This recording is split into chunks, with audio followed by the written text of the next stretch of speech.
Hello friends, welcome to my channel enjoy gardening. मैं Niti Saxena. Friends, अगर आप इस ब्यूटीफुल गॉर्जियस प्लांट यानी पॉइंसेटिया को घर पे लाने वाले हैं तो लाने से पहले कुछ बातें ज़रूरी हैं जो जान लें, वरना आपका पॉइंसेटिया प्लांट घर आते ही, जो कि बहुत महंगा मिलता है, मर सकता है। तो इसको बचाने के लिए आपको क्या क्या करना चाहिए, मैं सब कुछ आपको बताऊँगी। किन किन सावधानियों को रखना चाहिए जब इस प्लांट को हम घर पे लेकर के आएँ। और अगर आपके इस पॉइंसेटिया जो आपने पहले से लगा रखा है, अगर उसकी पत्तियां ग्रीन से वाइट नहीं हो रही हैं या रेड कलर का है और रेड नहीं हो रही हैं, तो मैं आपको सारे टिप्स देने वाली हूँ। तो वीडियो अंत तक जरूर देखिएगा, वरना कुछ ना कुछ मिस कर देंगे। ये जो बहुत ही खूबसूरत पॉइंसेटिया का प्लांट है, ये सेंट्रल अमेरिका को बिलोंग करता है। साइंटिफिक नेम है इसका यूफोर्बिया पल्चरीमा। इसका कॉमन नेम क्रिसमस प्लांट भी बोला जाता है, क्योंकि सर्दियों में ये ग्रोथ ले लेता है बहुत अच्छी। दूसरा, इसका कलर भी वही रेड है जो क्रिसमस का होता है, और ये देखने में भी बहुत ही प्यारा लगता है। कई रंगों में आता है। ये देखिए, ये तो वाइट वाला है, और इसके अलावा मेरे पास एक ये रेड वाला भी है, पिंक वाला भी आता है, और एक थोड़ा सा जो है क्रीम कलर में भी आता है। 3-4 कलर में आता है, और ये सभी प्लांट बहुत खूबसूरत होते हैं। और सबसे बड़ी बात ये है कि ये प्लांट नर्सरी में बहुत महंगे मिलते हैं। इस समय 200 से लगभग 500 तक रुपए के बीच में ये प्लांट आपको मिलेगा। तो जब इतना कॉस्टली प्लांट हम घर में लेके आएंगे, जो देखने में बहुत खूबसूरत भी होता है, तो इसकी केयर करना बहुत ही ज़रूरी है, क्योंकि ये प्लांट बहुत ज़्यादा सेंसिटिव होता है, बहुत ज़्यादा सेंसिटिव। मैं एक बार फिर रिपीट कर रही हूँ।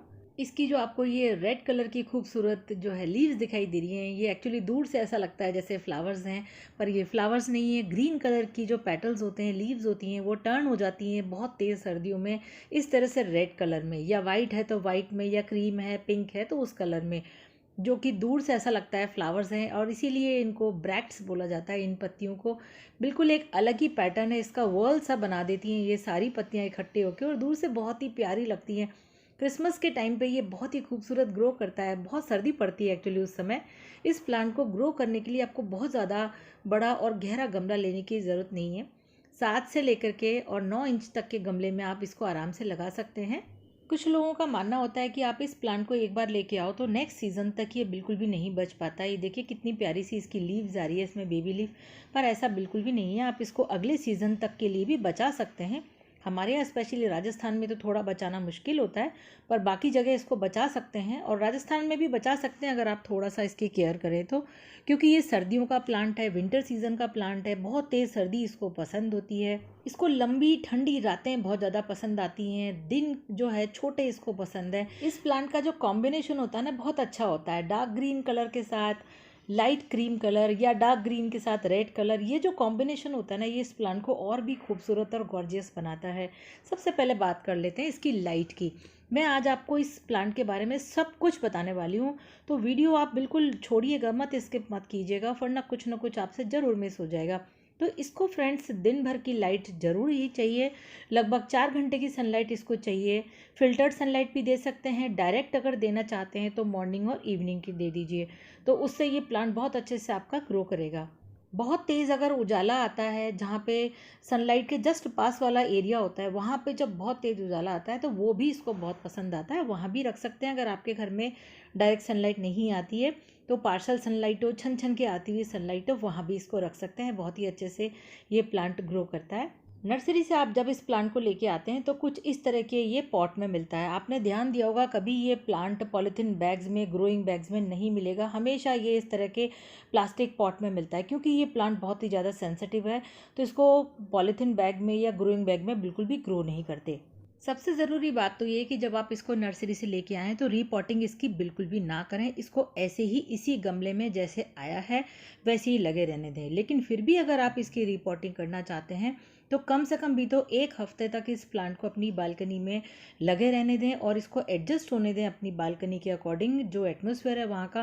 क्योंकि ये प्लांट बहुत जल्दी शॉक में चला जाता है, बहुत ज़्यादा सेंसिटिव प्लांट है। तो आपको ये बातों का ध्यान बहुत ज़रूरी रखना है, वरना आपके सारे पैसे बर्बाद हो जाएंगे। अब आप सोच रहे होंगे कि ये गंदा सा गमला है, ये अच्छा नहीं लग रहा, तो आप इसको कुछ इस तरह से भी रख सकते हैं। कि इस ब्लैक कलर के गमले को आपका जो भी कोई अच्छा सा डिज़ाइनर गमला हो उसमें आप इसको रख दीजिए। जैसे ये मैंने प्लास्टिक पॉट में रख दिया है, सेरेमिक हो, किसी में भी रख दीजिए। लेकिन फिर भी आप रीपॉटिंग इसकी करना चाहते हैं तो इसका जो रूट बॉल है ये बिल्कुल भी आपको डिस्टर्ब नहीं करना है। जेंटली इसको आपको गमले में से निकालना है और बिना इसको हिलाए, बिना डिस्टर्ब किए, बिना रूट तोड़े आप इसको धीरे से आहिस्ता से इस तरह से बहुत ही जेंटली केयरफुली आप अपने दूसरे गमले में इसको शिफ्ट कर दीजिए, जैसे जो भी गमला आप इसको ग्रो करना चाहते हैं। तीसरी बात ये कि इसके अंदर ही इस तरह से ये एक प्लास्टिक की टोकरी लगी हुई आती है। इस टोकरी को आपको निकालने की कोशिश बिल्कुल नहीं करनी है, वरना क्या होगा, रूट डिस्टर्ब हो जाएंगी और प्लांट आपका शॉक में चला जाएगा। क्योंकि ये प्लांट जैसा मैंने आपको बताया कि बहुत ज़्यादा सेंसिटिव होता है। अगर थोड़ी सी भी इसकी जो रूट्स टूट गई तो ये प्लांट अगले ही दिन मरने में देर नहीं लगाएगा। इतना महंगा प्लांट अगले दिन बिल्कुल मुरझा जाएगा, सारे पत्ते गिरा देगा अपने, और फिर पूरी सर्दियाँ आप इस प्लांट को देखने के लिए तरस जाएंगे। मैं ये सारी बातें अपने पर्सनल एक्सपीरियंस से बता रही हूँ आपको, क्योंकि मेरे से गलती हो चुकी है। जब मुझे इस प्लांट के बारे में ज़्यादा अनुभव नहीं था बिल्कुल भी, तो मैंने यही किया था। मैंने इसकी रूट्स की जो है कटाई छटाई भी कर दी, इसकी टोकरी भी निकाल दी और दूसरे गमले में लगा दिया, और अगले ही दिन ये प्लांट बिल्कुल ख़त्म हो गया। तो अब अगर आप रीपॉटिंग करना चाहते हैं तो बेस्ट पॉटिंग मिक्स के लिए 30% ले लीजिए गार्डन सॉइल, 30% ले लीजिए इसमें वर्मी कंपोस्ट और 30% कोकोपीट। बाकी का बचा 10% उसके लिए आप मिला लीजिए इसमें नीम खली, ताकि कोई फंगल इन्फेक्शन के चांसेस ना हो। आप चाहें तो इसमें थोड़ी सी रिवर सैंड भी मिला सकते हैं। चलिए अब बात कर लेते हैं कि आपने पॉटिंग मिक्स बना लिया, रीपॉटिंग भी कर ली, अब इसको जो है पानी किस हिसाब से देना है। जब आपको लगे थोड़ी सी मिट्टी ये दिख रही है बाहर से, हल्की हल्की ड्राई सी होने लग जाए, तभी आप इसमें पानी दीजिए। सौगी नहीं करनी है आपको बिल्कुल भी मिट्टी। बहुत ज़्यादा ओवर वाटरिंग होगी तो ये अपने पत्ते गिराना शुरू कर देगा, और एकदम ड्राई आपने कर दिया तो भी ये पत्ते गिराना शुरू कर देगा। तो आपको बिल्कुल लिमिट में पानी डालना है। जिस भी गमले में आप इसकी रीपॉटिंग कर रही हैं या कर रहे हैं, तो आपको देखना है ड्रेनेज होल बहुत अच्छे से होने चाहिए, ड्रेनेज सिस्टम इसका बहुत बढ़िया होना चाहिए। पानी आप डालें, जितना भी डालें एक बार में अच्छे से डाल दीजिए, पूरा भर के बढ़िया गमला, ताकि पानी इसमें से नीचे से निकल जाएगा। ड्रेनेज सिस्टम आपने परफेक्ट रखा है तो रूट रॉट जो है बिल्कुल भी नहीं होगा इसमें। 2 बार पानी देने के बीच में मिट्टी थोड़ी सी ड्राई होना बहुत ज़रूरी है, और हमेशा इसकी मिट्टी जो है थोड़ी सी इस तरह से मॉइस्ट होनी चाहिए, यानी कि थोड़ी सी नरम नरम सी दिखनी चाहिए। एकदम गीली नहीं कि हाथ में आप ले मिट्टी और बिल्कुल कीचड़ जैसा आपको दिखे, बस इस तरह की इसका जो है मिट्टी हमेशा रहनी चाहिए। ये देखिए फ्रेंड्स, मैं आपको दिखाती हूँ मेरे जो है हिबिस्कस गुड़हल के पौधे में कितने प्यारे प्यारे फ्लावर्स आ रहे हैं पिंक कलर के। ये देखिए कितने खूबसूरत हैं और इतनी सारी कलियाँ भी आ रही हैं। रोज़ मुझे इसमें जो है ना 2-2 फ्लावर इस तरह से मिलते हैं हर गमले में। दिल खुश हो जाता है देख के अपनी बालकनी में इस तरह के बहुत ही बढ़िया हेल्दी फ्लावर्स देख के। मैं इसकी बहुत ज़्यादा केयर करती हूँ क्योंकि इसमें बहुत ही जल्दी कीड़े लग जाते हैं। अभी थोड़े दिनों पहले इसके थोड़े प्लांट के जो फ्लावर्स थे ना वो थोड़े से मुड़े मुड़े से आ रहे थे, तो मैंने इसमें जो है दवाई का स्प्रे किया तो हेल्दी हो गए। चलिए अब मैं बताती हूँ आपको कि अगर आपके पास ये प्लांट पुराना है और उसकी पत्तियाँ ग्रीन हैं और वो वाइट या रेड नहीं हो रही हैं, इस तरह से ही देखिए इसमें अभी थोड़ी थोड़ी पत्तियाँ सफ़ेद हुई हैं, थोड़ी सी बाकी हैं होना। टॉप की पत्तियाँ ही जो है कलर चेंज करती हैं, नीचे की ग्रीन रहती हैं। तो उसको कैसे करना है, एक्चुअली ये सर्दियों का प्लांट है। जैसा कि मैंने आपको बताया, इसको ठंडी रातें, लंबी रातें बहुत पसंद हैं। इसको जो है दिन बहुत छोटे चाहिए होते हैं। तो अब आपको करना क्या है कि प्लांट को आपको कन्वर्ट करना है कि वो चेंज हो जाए उसका कलर। एक्चुअली होता क्या है, इन प्लांट की जो पत्तियां होती हैं ग्रीन कलर की क्यों दिखती हैं, क्योंकि इनमें ग्रीन कलर का पिगमेंट होता है, क्लोरोफिल बनता है उसकी वजह से। तो वो क्लोरोफिल जो है हमें उसको कम करना है। क्लोरोफिल कब बनता है, जब फोटोसिंथेसिस होता है, धूप की रोशनी में पौधा खाना बनाता है और क्लोरोफिल बनता है तो पत्तियाँ इसकी ग्रीन हो जाती हैं। हमें ये पिगमेंट कम करना है, क्लोरोफिल इसमें कम बनने देना है, जिससे कि इसकी पत्तियों का कलर या पिगमेंट चेंज हो जाए और जैसा हम चाहते हैं वैसा हो जाए, रेड, वाइट, पिंक, जो भी आपके पास प्लांट है। तो आपको करना क्या है कि जब इसको दिन भर की धूप अच्छे से मिल जाए, लगभग 4 घंटे की करीब, उसके बाद शाम को 5 बजे आप इसको अंधेरे कमरे में ला के रख दीजिए और सुबह 10 बजे तक इसको वहीं रहने दीजिए। उसके बाद आप इसको निकालिए, जैसी भी लाइट आपको देनी है वहाँ रखिए, यानी इसको मैक्सिमम जो है डार्कनेस पसंद है वहाँ आप इसको रख दीजिए। तो उससे क्या होगा कि ग्रीन पिगमेंट बनना बंद हो जाएगा और पत्तियां जो हैं टर्न हो जाएंगी कलरफुल लीव्स या ब्रेक्ट्स में। और ये आपको रोटेशन रोज करना है। 15 नवंबर के बाद आप ये काम करना शुरू कर दीजिए, तो पूरी सर्दियां ये लाल लाल कलर या वाइट कलर की लीव्स आपको देखने को मिलेंगी। मार्च अप्रैल के बाद जब इसका सीजन चला जाए, खत्म हो जाए, तो आप इसको केवल एक ब्राइट लाइट में रख दीजिए उठा करके, जहाँ इसको हवा मिलती रहे, हल्का सा उजाला मिलती रहे, और उस समय आप इस प्लांट की अच्छे से हार्ड प्रूनिंग कर दीजिए।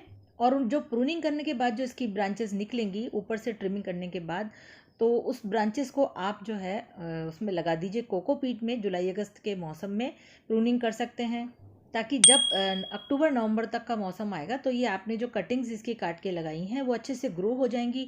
और कम से कम 7-8 कटिंग तो लगाइए, इसे कोई गारंटी नहीं है कितनी कटिंग्स लगती हैं, ख़राब हो जाती हैं। तो आपको इस कॉस्टली प्लांट के काफ़ी सारे प्लांट मिल जाएंगे। ये प्लांट पॉइजनस नहीं होता है, लेकिन इसमें से इस तरह से कुछ मिल्की मिल्की सा सैप निकलता है, ये पॉइजनस होता है, तो थोड़ा सा ध्यान रखिए बच्चों का। फर्टिलाइजर की अगर मैं बात करूं तो आप इसको हर 15 दिन में एक मुट्ठी वर्मी कंपोस्ट दे सकते हैं, बोन मील फर्टिलाइजर दे सकते हैं, डीएपी के 2-4 दाने भी दे सकते हैं। और आप चाहें तो महीने में एक बार बोन मील दे दीजिए और उसके बाद छुट्टी, उसके बाद भूल जाइए। स्लो रिलीज फर्टिलाइजर दे दीजिए इसको। पेस्ट की अगर मैं बात करूं तो इसमें एक तो जो है फंगल इन्फेक्शन के चांसेस हो जाते हैं, और दूसरा ये है कि कैटरपिलर वगैरह इसकी लीव्स वगैरह को खा जाते हैं। मिली बग्स भी इसमें जो है लग जाते हैं, तो उसके लिए आप नीम ऑयल का स्प्रे करते रहिए हर वीक में, क्योंकि इसका ग्रोइंग सीजन है तो पेस्ट भी अटैक करेंगे ही करेंगे। तो आपको ऑब्जर्व रखना है, प्लांट को हमेशा ध्यान दे के रखना है, इससे पहले कि प्लांट ख़त्म हो जाए। निगाह बना के रखिए प्लांट के ऊपर, ताकि आपका बहुत ही खूबसूरत और महंगा प्लांट बिल्कुल भी ख़राब ना होने पाए। हमारा बर्तन धोने का जो लिक्विड सोप होता है, सोप सॉल्यूशन होता है, उससे भी आप इस प्लांट को स्प्रे कर सकते हैं, ताकि कोई पेस्ट वगैरह इसमें अटैक ना कर पाए। तो फ्रेंड्स, कैसा लगा मेरा वीडियो? अगर आपको अच्छा लगा हो तो लाइक ज़रूर करिएगा। इतनी मेहनत करने के बाद एक लाइक तो बनता ही बनता है। और मेरे चैनल को सब्सक्राइब करना मत भूलिएगा बिल्कुल भी। नोटिफिकेशन बेल ज़रूर प्रेस कर लीजिए, इस तरह के अच्छे अच्छे कंटेंट मैं लाती रहती हूँ। उम्मीद करती हूँ कि अब आपका पॉइंसेटिया प्लांट घर लाने के बाद बिल्कुल भी नहीं मरेगा। फिर मिलूंगी आपसे, बाय बाय।